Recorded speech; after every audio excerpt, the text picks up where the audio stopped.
Okay. Good morning, good afternoon, good evening, good whatever it is, wherever you are and whatever time you're watching this.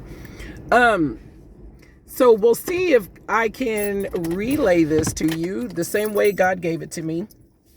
But I had a revelation a few weeks ago and I hadn't shared it yet. So we're going to try to do this video and post it later to add to my morning revelations. I totally skipped introducing myself. I'm Dawn Taylor.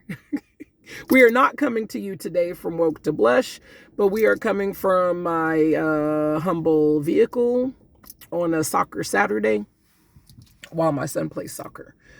Okay, so my morning revelation that I had, like I said, weeks ago was about lying. Now, I'm the type of person, I don't like lying.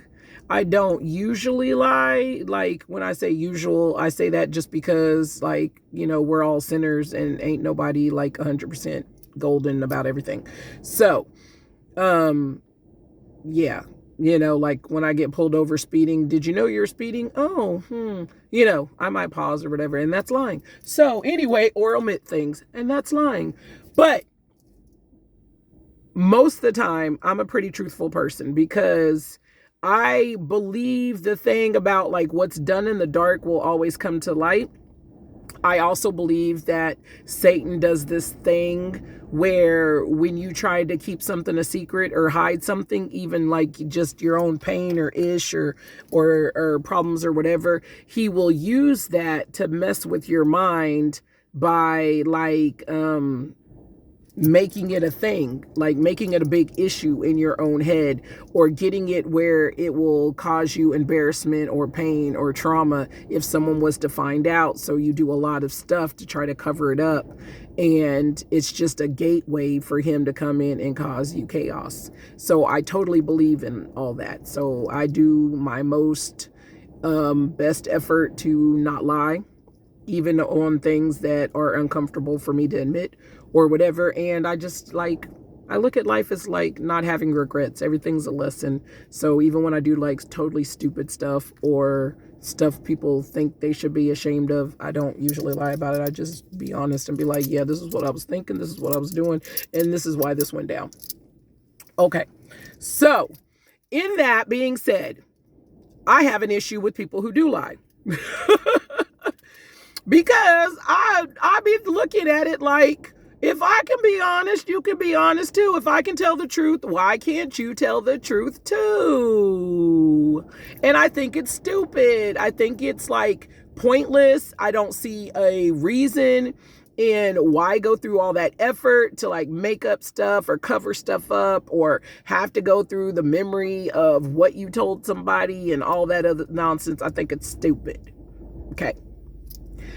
So, most of my life, I've had kind of a really low tolerance for people who do lie. Like about this much. I just think it's like, it does all those things for me. I'm sure it does for y'all.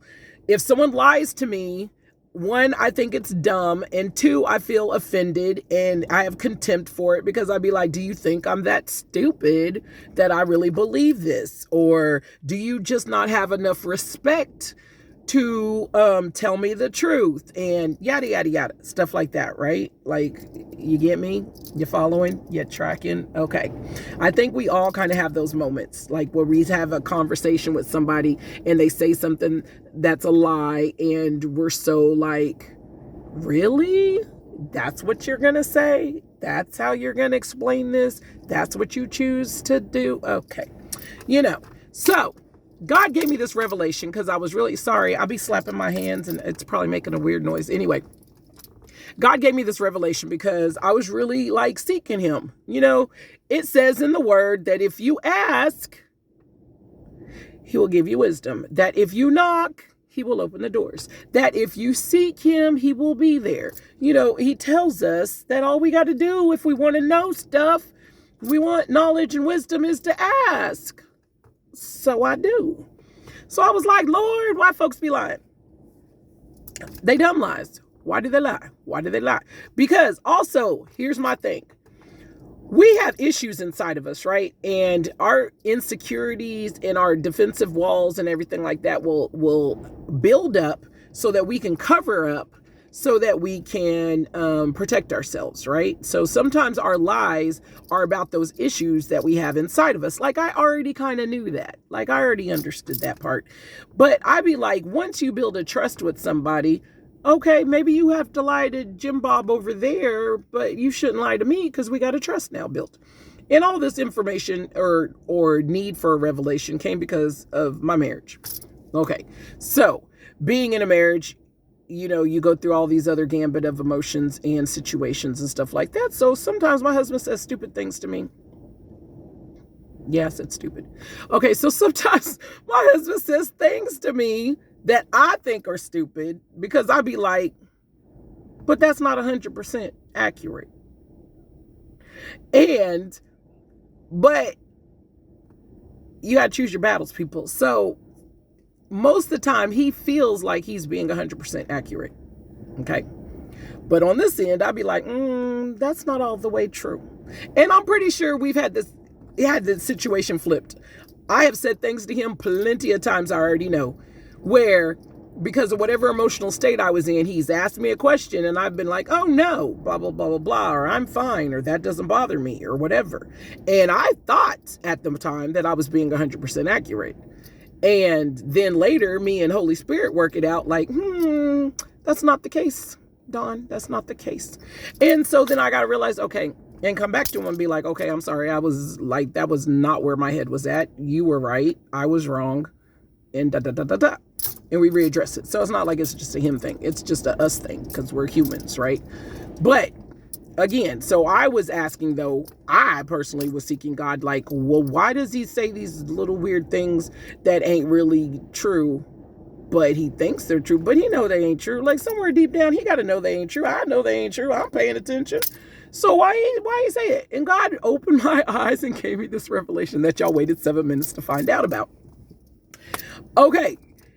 It's because when we have a wound, when we have a cut, when we have an issue, right? Like when we have a hurt, we put a Band-Aid on it, right? Okay.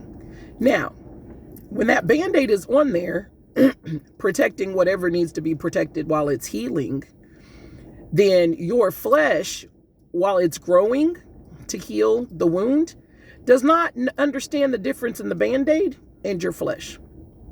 What happens is it will grow and it will attach to the Band-Aid. It will grow into whatever bandage you've placed over the wound because your body is doing what it's supposed to do. It is healing. It is actively processing the trauma that happened to your body, and it is repairing what needs to be repaired. And in that process also, it is taking all the yuck and all the dead stuff from that wound, and it is pushing it up to the surface so that it can form its healing where it needs to be at and get all the yuck out the way. Now, when you have that bandage, if you ever rip it off or reapply it, if you have to change it or something, you'll notice that not only is sometimes good flesh attached to it, but all that pus and crust and nastiness and dead stuff is also attached to it. And then you will remove the bandage and see all that stuff there. Why? Because your body doesn't know the difference in those different layers of the bandage, of the pus, of the whatever. It just knows it's doing what it's supposed to, which is encourage healing in your body, push all the yuck up out of your system, encourage all the healthy stuff to come together and start repairing what the damage is. It is the same exact way when you're wounded emotionally, spiritually, psychologically, however you want to label it. But when you are wounded emotionally, your body does what it's supposed to do, which is encourage all the healthy stuff to come forth together to cause a repair.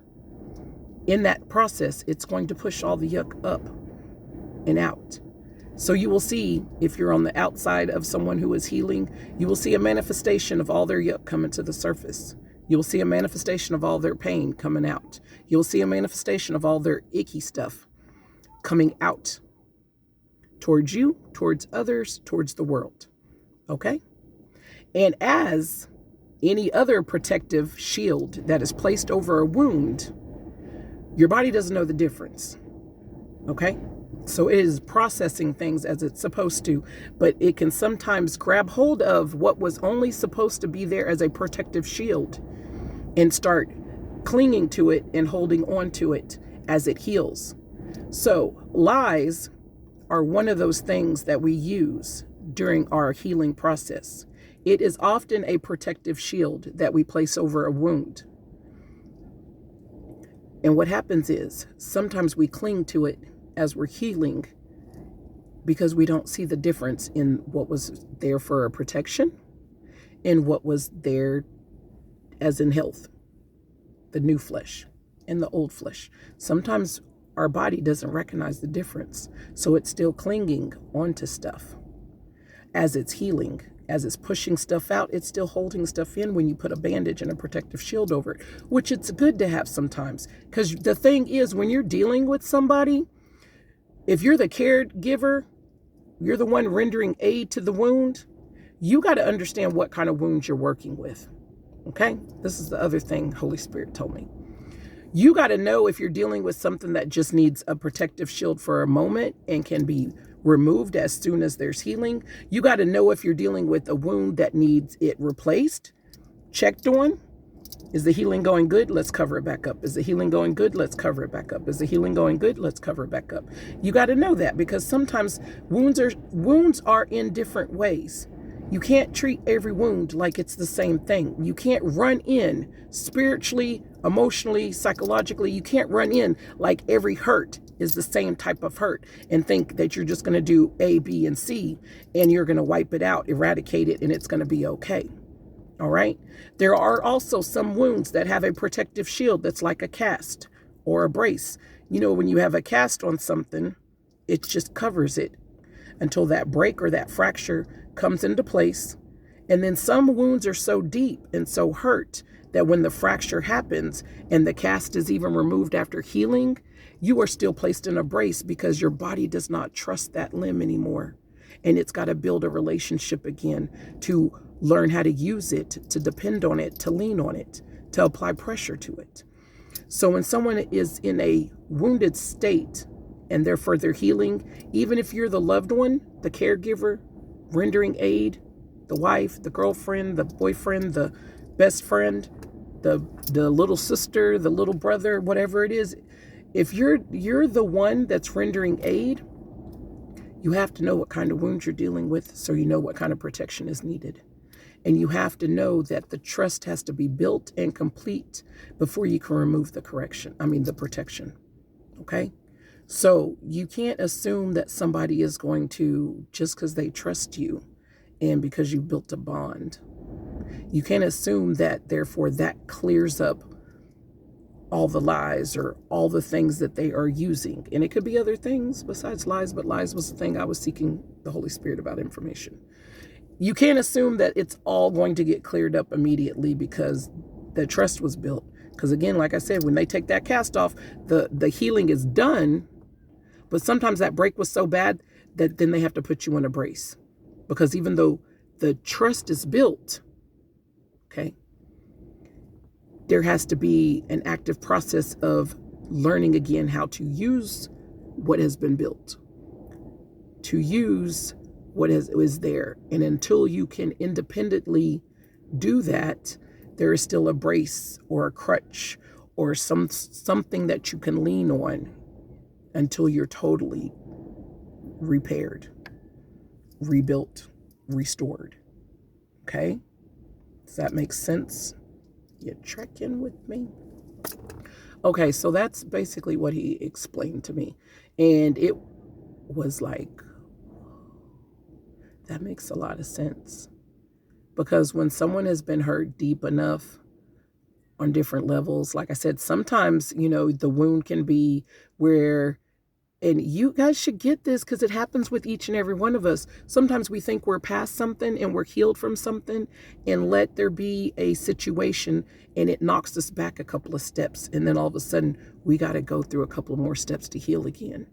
And that's like those protections where you pull back the bandage, See how it's healing?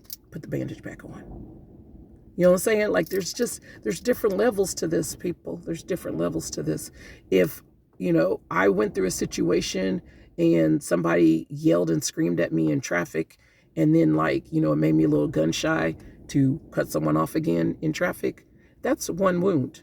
But if I was in a situation where somebody raped me, left me for dead, one night when I went to a park, guess what? My gun shyness of going to a park again is going to be a way deeper wound. Does that make sense?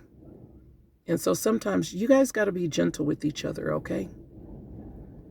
God tells us to love each other for a reason. It wasn't just to give us good feels. You got to be gentle with each other. So if you are seeking a relationship with someone, or you are in a relationship with someone and they got some sort of defensive mechanism that gets on your nerves and you're like, why are they still doing this? Why are we still going through this same issue? Sometimes you're reinfecting the wound because of the way you're poking at it. And the person who's wounded can agitate a wound, and so can the caregiver. If you don't know what you're dealing with and you're not ready to be gentle and work within the process of healing that is specific for that wound. If you keep trying at them, like I did that for a while with my husband, like, why don't you just give this to God? Why don't you just let this pain go? Why don't you just blah, blah, blah? Because if you did, we wouldn't have these issues. Yes, I did, child. But when God gave me this revelation, he was like, you can't keep agitating and poking and prodding at a wound and expect it to heal correctly. You got to fall back and let it heal like it's supposed to. Trust the healing process. I said, oh, that makes sense. Okay, so love each other, be gentle. And people ain't perfect, folks. If you out there looking for a relationship, and you out there in a relationship, and you out there working through a relationship, people ain't perfect. Just fall back and trust the process. Bring God in, the creator, and trust the process. All right, out.